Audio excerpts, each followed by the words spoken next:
सभी को सादर नमस्ते। हमारा अगला प्रश्न है कि किसी ने हमारे से पूछा है कि ईश्वर को किसने बनाया है। तो मेरे प्यारे महानुभावों, मैंने बताया था कि ये जो तीन चीजें हैं उन चीजों को कोई बना सकता नहीं है। ये जो तीन तत्व हैं अर्थात ईश्वर, जीव और प्रकृति।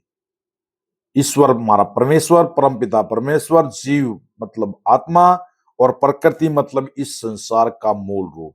अर्थात इस संसार जब ये टूट फूट जाएगा और अपने मूल रूप में आएगा, उसके मूल रूप को बोलता है सत्य, रज और तम।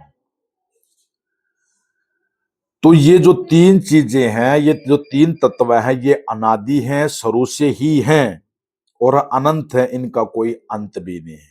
अर्थात न तो इनको किसी ने बनाया है और ना ही इनका कभी कोई अंत होगा। तो इन तीन चीजों को कोई बना सकता नहीं है, इसीलिए ईश्वर को बनाने हारा कोई नहीं है, क्योंकि ईश्वर अनादि है। ईश्वर का कोई आदि नहीं है और ईश्वर अनंत भी है, उसका कोई अंत भी नहीं है। जब किसी का अंत ही नहीं होगा तो उसको वो फिर बनेगा क्यों? और जब किसी का आदि नहीं है, जब किसी की शुरुआत ही नहीं है, तो उसको बनाएगा कौन?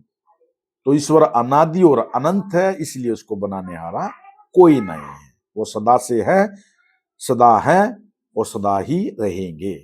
जय हिंद, जय भारत।